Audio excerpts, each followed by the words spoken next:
Class 11-এর ছাত্রছাত্রীদের প্রথম সেমিস্টারের ভূগোলের যে বোর্ডের নমুনা প্রশ্নপত্রের আজকে যে 35 নম্বরের প্রশ্নপত্র আজ উত্তর সহ সমাধান তোমাদের এই ভিডিওতে দেখিয়ে দেবো।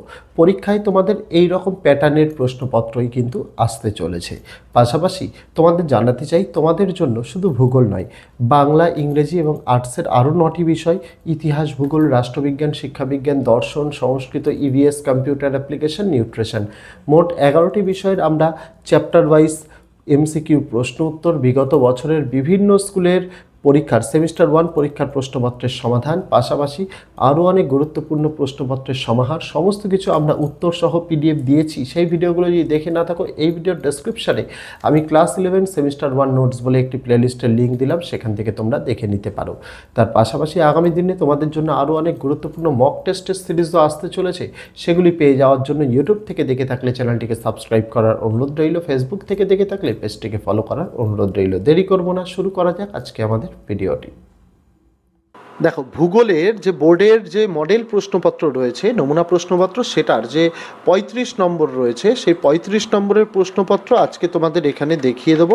এই 35 নম্বরের প্রশ্নপত্রের মধ্যে বিভিন্ন স্কুলে বিভিন্ন রকম কমন আসতে পারে। কোনো স্কুলে 5, কোনো স্কুলে 10, কোনো স্কুলে 15, এরকম বিভিন্ন স্কুলে বিভিন্ন কমন আসতে পারে। কিন্তু মাত্র ওই 35টি পড়ে যদি বেশ কিছু নাম্বার কমন পাওয়া যায় তাতে ভুল কি? তার জন্য বোর্ডের প্রশ্নপত্রটি উত্তর সহ দেখো। প্রথমে পার্ট এতে প্রথম প্রশ্ন, মানচিত্র অঙ্কন প্রস্তুত এবং অধ্যয়ন যিনি করেন তাদের কি বলা হয়? পরিসংখ্যানবিদ, জনসংখ্যা বিশারদ, কার্টোগ্রাফার নাকি engineer? Right answer option number C, cartographer.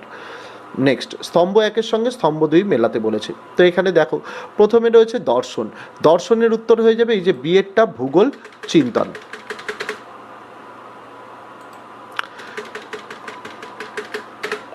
তারপরে রয়েছে ভূতত্ত্ব। ভূতত্ত্ব হয়ে যাবে অপশন নাম্বার ডি, ভূমিরূপবিদ্যা। তারপরে 3-এরটা ভূ জলবিদ্যা, এর উত্তর হয়ে যাবে এরটা, সমুদ্রবিদ্যা। তারপর একটা নৃতত্ত্ববিদ্যা, 4-এরটা হয়ে যাবে সাংস্কৃতিক ভূগোল।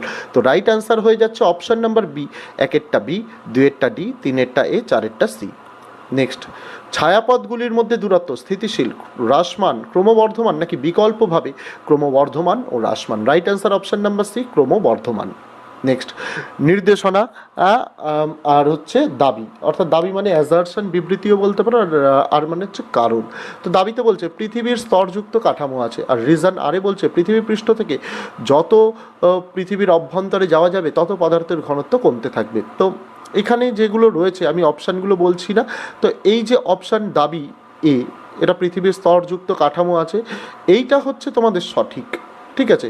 কিন্তু আর যেটা বলা হয়েছে পৃথিবীর পৃষ্ঠ থেকে যত পৃথিবীর অভ্যন্তরে যাওয়া যাবে তত পদার্থের ঘনত্ব কমতে থাকবে, এটা কিন্তু ঠিক নয়, কারণ যত ভেতরে যাওয়া যায় পৃথিবীর তত পদার্থের ঘনত্ব কিন্তু বাড়ে। তাহলে এ ঠিক আর ভুল। Right answer option number C, এ হলো সঠিক কিন্তু আর সঠিক নয়। নেক্সট, ভূমিকম্পের তরঙ্গ যে অঞ্চলে রেকর্ড হয় না সেটি পরিচিত যে অঞ্চল নামে? ছায়া অঞ্চল, রামধনী অঞ্চল, কৃষ্ণ অঞ্চল নাকি আলোকিত অঞ্চল? রাইট অ্যান্সার অপশন নাম্বারে ছায়া অঞ্চল। নেক্সট, মহাদেশীয় ভূত্বকের গভীরতা হলো 5 কিমি, 15 কিমি, 20 কিমি নাকি 30 কিমি? Right answer option number D, 30 কিমি। নেক্সট, কোন ধরনের আগ্নেয়গিরিতে সান্দ্র লাভা প্রবাহিত হয়? ক্যালডেরা, সিল্ড আগ্নেয়গিরি, বিমিশ্র আগ্নেয়গিরি নাকি geyser? Right answer option number C, বিমিশ্র আগ্নেয়গিরি। শূন্যস্থান দেখো, ড্যাশ যন্ত্রের দ্বারা ভূমিকম্পের তরঙ্গের গতিবিধি রেকর্ড করা হয়? সিসমোগ্রাফ, রিক্টার স্কেল, মার্কাল্লি স্কেল নাকি clinometer? Right answer option number এ, সিসমোগ্রাফ। নেক্সট, যে ধরনের শক্তির মাধ্যমে মহাদেশ গঠিত হয় সেটি হলো অন্তর্জাত শক্তি, বহির্জাত শক্তি, কোরিওলিস শক্তি নাকি ভৌগোলিক শক্তি? Right answer option number A, অন্তর্জাত শক্তি। নেক্সট, নিম্নলিখিত কোনটি সুনামির জন্য দায়ী নয়? সামুদ্রিক ভূমিকম্প, অগ্নুৎপাত, মহিষোপান বরাবর ভূমিধ্বস নাকি মৃত্তিকাক্ষয়? Right answer option number D, মৃত্তিকাক্ষয়।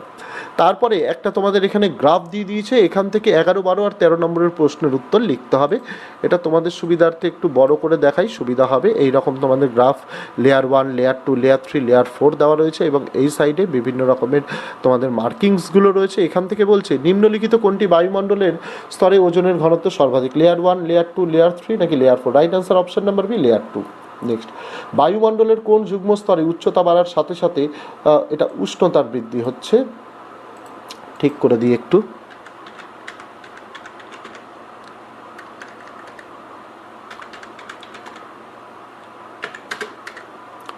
তো দেখো, লেয়ার 2 এবং লেয়ার 4-এর ঊর্ধ্বতলে, লেয়ার 2 এবং লেয়ার 3 এর ঊর্ধ্বতলে, লেয়ার 1 এর নিম্নতল এবং লেয়ার 4 এর ঊর্ধ্ব 1 এবং লেয়ার 3 এর নিম্নতলে। Right answer option number A, layer 2 এবং লেয়ার 4 এর ঊর্ধ্বতলে। নেক্সট, বায়ুমণ্ডলের কোন স্তরে সর্বনিম্ন উষ্ণতা লক্ষ্য করা যায়? এটা কারেকশন করে দিই, এরকম স্পেলিং অনেক জায়গায় থাকতে পারে।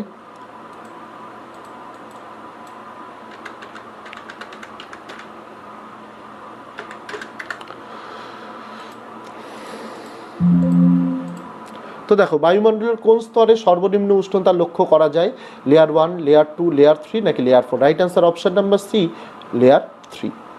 নেক্সট, সামুদ্রিক লবণ, ধূলিকণা বা ধূম্রকণা, সূক্ষ্ম মাটি, এগুলোকে একসাথে বলে গ্যাসসমূহ, উল্কাসমূহ, ধূলিকণা নাকি জলীয় বাষ্প? Right answer option number C, ধূলিকণা। Next, ozone স্তর বিনাশের জন্য সর্বাধিক কোন গ্যাস দায়ী? Carbon die oxide, chlorofluorocarbon, oxygen নাকি argon? Right answer option number B, chlorofluorocarbon. Part বিতে এখানেও তোমাদের বিবৃতি আর কারণ অর্থাৎ দাবি আর কারণ এখানে বলা হয়েছে। প্রথম দাবিতে সাংস্কৃতিক ভূগোলের ক্ষেত্রে মানবীয় ভূগোল ক্ষেত্রের অন্তর্গত, আর কারণে বলা হচ্ছে মানবীয় ভূগোল সাংস্কৃতিক ভূগোলের ওপর হস্তক্ষেপ করে। তো এর রাইট অ্যান্সার হচ্ছে দুটোই সত্য, মানে এ এবং আর দুটোই সত্য, এবং এই যেটা দাবি, এর দাবির সঠিক কারণ হচ্ছে আরটা, এটা ঠিক আছে। তো right answer option number C, দাবি ও কারণ দুইটি সত্য এবং কারণের সঠিক ব্যাখ্যাটি হলো দাবিটি। নেক্সট, কোন ধারণাটি স্টপ অ্যান্ড গো ডিটারমিনিজম নামেও পরিচিত? পরিবেশ নিয়ন্ত্রণবাদ, সম্ভাবনাবাদ, সুবিধাবাদ নাকি নবনিয়ন্ত্রণবাদ? Right answer option number D, নবনিয়ন্ত্রণবাদ। নেক্সট, নিচের কোনটি মানবীয় ভূগোলের আলোচনার ক্ষেত্র নয়? জনবসতি, পরিবহন নেটওয়ার্ক, ভূসংস্থান নাকি শিল্প? Right answer option number C, ভূসংস্থান। কেস বা স্টাডি দিয়েছে এখানে, তোমাদের আনসিনের মতো একটা লেখা দেওয়া রয়েছে, 19 থেকে 21 তিনটি প্রশ্ন রয়েছে, তো এটা পড়ে নাও। শাকসবজি, ফল ও ফুলের বিশেষ চাহিদা চাষকে হর্টিকালচার বা ট্রাক ফার্মিং বা বাগান কৃষি বলা হয়। এই প্রযুক্তি প্রধানত উত্তর পূর্ব মার্কিন যুক্তরাষ্ট্র, নামগুলো মনে রাখবে, কানাডার হ্রদ অঞ্চল, উচ্চ শিল্পায়িত নগরীকৃত অঞ্চল এবং উত্তর পশ্চিম ইউরোপ, অস্ট্রেলিয়া এবং নিউজিল্যান্ডের মেট্রোপলিটন অঞ্চলের শহরতলিতে করা হয়। উন্নত দেশগুলির নগরায়িত রাজ্যগুলিতে সবজি ও ফলের ব্যাপক চাহিদা রয়েছে। এই ধরনের চাষের প্রধান বৈশিষ্ট্য, এখানে 6টা বৈশিষ্ট্য দিয়েছে। একটা, এটা কৃষিজাত হবে, কৃষিজাতগুলির আকার অপেক্ষাকৃত ছোট, এই বাগানগুলি পাকা সড়কপথের সাথে খুব ভালোভাবে সংযুক্ত। ট্রাক ফার্মিংগুলো সাধারণত বাজার থেকে রাতারাতি পৌঁছানো হয় এমন দূরত্বে থাকে। এটি একটি নিবিড় পুঁজি নির্ভর এবং অত্যন্ত যন্ত্র নির্ভর কৃষিকাজ, নাকি এই ধরনের কৃষি বিজ্ঞান ভিত্তিক হয়ে থাকে, নাকি শাকসবজি ও ফল সংগ্রহ করা হতে পারে? তো দেখো, প্রথম প্রশ্ন, কোথায় বাজার বাগান কৃষিকে ট্রাক ফার্মিং বলে? ভারত, অস্ট্রেলিয়া, আমেরিকা যুক্তরাষ্ট্র নাকি নিউজিল্যান্ড? একটু আগেই বললাম আমেরিকা যুক্তরাষ্ট্র। Right answer option number C. Next, নিম্নলিখিত বিবৃতিগুলির মধ্যে বাগান কৃষি ও হর্টিকালচারের মধ্যে কোনটি সঠিক নয়? এটি শ্রম ও মূল নির্ভর কৃষি ব্যবস্থা, এটা সম্পর্কযুক্ত। তারপর এর জন্য শীতল অঞ্চলের সবুজ ঘর ও কৃত্রিম গরমের প্রয়োজন হয়, এটাও সঠিক। এই ব্যবস্থার ক্ষুদ্র সেচ এবং জৈব সারের উপর অনেক জোর দেয়, এটাও সঠিক। এই বিস্তৃত অঞ্চল জুড়ে সংগঠিত হয় এবং অনেক দূর পর্যন্ত হয় না, এটা বিস্তৃত অঞ্চল জুড়ে কিন্তু সংগঠিত হয় না, তাই এটা সম্পর্ক নয়, যেটা সেটা হচ্ছে এইটাই, option number D. Next question, কোন ফুল নেদারল্যান্ডের বিশেষত্ব? টিউলিপ, এটাই হয়ে যাবে উত্তর। অর্কিড, গোলাপ, গাঁদা এগুলো কিছুই না, টিউলিপ হয়ে যাবে অপশন নাম্বারের রাইট অ্যান্সার। নেক্সট, ড্যাশ অঞ্চলে বসবাসকারী আদিবাসীরা শিকার করে বেঁচে থাকে? নাতিশীতোষ্ণ জলবায়ু, ভূমধ্যসাগরীয় জলবায়ু, ব্রিটিশ জলবায়ু নাকি খুব শীতল ও উষ্ণ জলবায়ু? Right answer option number D, নাতিশীতোষ্ণ জলবায়ু। আচ্ছা, ঠিক আছে, এটা উষ্ণ হবে। নেক্সট, সব থেকে আদিম থেকে শুরু করে সব থেকে আধুনিক পর্যন্ত নিম্নলিখিত প্রাথমিক কার্যক্রমগুলিকে সাজাও। বাণিজ্যিক পশুপালন, তারপরে যাযাবর পশুপালন, তারপরে শিকার ও সংগ্রহ নাকি গৃহপালিত পশুপালন? দেখো, প্রথমে মানুষ তো শিকার করতো আর সংগ্রহই করতো, এটা তিনেরটা তালে হচ্ছে। তারপরে মানুষ পশু কিন্তু বাড়িতে পোষা শুরু করলো, যেটাকে বলা হয় গৃহপালিত পশুপালন। তারপরে মানুষ যাযাবর পশুপালন শুরু করলো এবং সবশেষে বাণিজ্যিক পশুপালন অর্থাৎ পশুর বিনিময়ে আদান প্রদান শুরু করলো। তো দেখো, এখানে দাঁড়াচ্ছে কি? প্রথমে দাঁড়াচ্ছে সি এরটা, তারপরে দাঁড়াচ্ছে এখান থেকে তোমাদের ডি এরটা, তারপরে দাঁড়াচ্ছে এখান থেকে বি এরটা, তারপরে। তো right answer option number B, 3 2 3 4 2 1। Right answer option number B. Next, নিচের কোন ধরনের খনিতে বৃহৎ দ্রুত উৎপাদন পাওয়া যায়? খাদান খনন নাকি নদীভিত্তিক খনন, খোলা ঢালাই খনন নাকি সরু গর্ত করে খনন? Right answer option number C, খোলা ঢালাই খনন। নেক্সট, ব্রাজিলের কোন প্রদেশে সব থেকে বেশি কফি উৎপাদিত হয়? সাও পাওলা, মিনাস গেরাইস, পারানা নাকি মাটাগ্রাসোতে? Right answer option number B, Mina Gerais. Next, পৃথিবীর বৃহত্তম কার্পাস উৎপাদক দেশ কোনটি? ব্রাজিল, আমেরিকা যুক্তরাষ্ট্র, ভারত নাকি চীন? Right answer option number C, Bharat. Next, নিচের কোন ক্ষেত্রে নিযুক্ত ব্যক্তিরা স্বর্ণালী পোশাকি শ্রমিক হিসেবে পরিচিত? প্রাথমিক, প্রগৌণ, নব্য নাকি অতিনব্য? Right answer option number D, অতিনব্য। পার্ট সিতে দেখো, নিম্নলিখিত দ্রাঘিমাগত বিস্তৃতির মধ্যে কোনটি ভারতের সীমানার জন্য প্রাসঙ্গিক? 4°8' পূর্ব থেকে 45°8' পূর্ব, নাকি 56°7' পূর্ব থেকে 92°1' পূর্ব, নাকি 68°7' পূর্ব থেকে 97°25' পূর্ব, নাকি 74°9' পূর্ব থেকে 106°3' পূর্ব? Right answer option number C, 68°7' পূর্ব থেকে 97°25' পূর্ব। নেক্সট, ভারতের বৃহত্তম আন্তর্জাতিক সীমানা রয়েছে ড্যাশের সাথে? চীন, বাংলাদেশ, পাকিস্তান নাকি Nepal? Right answer option number B, Bangladesh. Next, নিচের কোন নদীটি একটি গ্রস্ত উপত্যকার মধ্যে দিয়ে প্রসারিত হয়েছে? তাপ্তি, গঙ্গা, সিন্ধু নাকি বিতস্তা? রাইট অ্যান্সার অপশন নাম্বারে তাপ্তি। নেক্সট, আরাবল্লী পর্বতমালার সর্বোচ্চ শৃঙ্গ হলো ধূপগড়, গডউইন অস্টিন, কলসুবাই নাকি Guru Shikhar? Right answer option number D, Guru Shikhar. Next, কোন নদীটি দক্ষিণ গঙ্গা নামেও পরিচিত? কৃষ্ণা, মহানদী, নর্মদা নাকি Godavari? Right answer option number D, Godavari. তারপরে এখানে তোমাদের ম্যাপ পয়েন্টিং একটা, এখানে দেখো ইন্ডিয়ার ম্যাপ দিয়ে দিয়েছে। এখানে যে অংশটিতে এ চিহ্নিত করা রয়েছে, এই এ হচ্ছে ভারতের একটি গুরুত্বপূর্ণ ভূতাত্ত্বিক বৈশিষ্ট্য। এটি কোন ভূতাত্ত্বিক ভূমিরূপকে চিহ্নিত করে? নীলগিরি পর্বতমালা, পশ্চিমঘাট পর্বতমালা, রাজমহল পাহাড় নাকি সাতপুরা পর্বতমালা? এই যে মিডিল জায়গা থেকে, এখান থেকে কিন্তু তোমার সাতপুরা পর্বতই গেছে। তো right answer option number D, Satpura. Next, প্রদত্ত মানচিত্রে বি হলো ভারতের একটি গুরুত্বপূর্ণ নদী। এখানে দেখবে তোমাদের এখানে বি দেওয়া রয়েছে। এই বিটা হচ্ছে একটা গুরুত্বপূর্ণ নদী। এই নদীটা চিহ্নিত করতে বলেছে। এটা কি?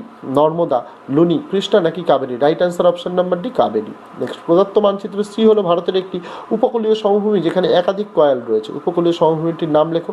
মালাবার উপকূলীয় সমভূমি, গুজরাট উপকূলীয় সমভূমি, করমণ্ডল উপকূলীয় সমভূমি নাকি কোঙ্কণ উপকূলীয় সমভূমি? রাইট অ্যান্সার অপশন নাম্বার এ, মালাবার উপকূলীয় সমভূমি।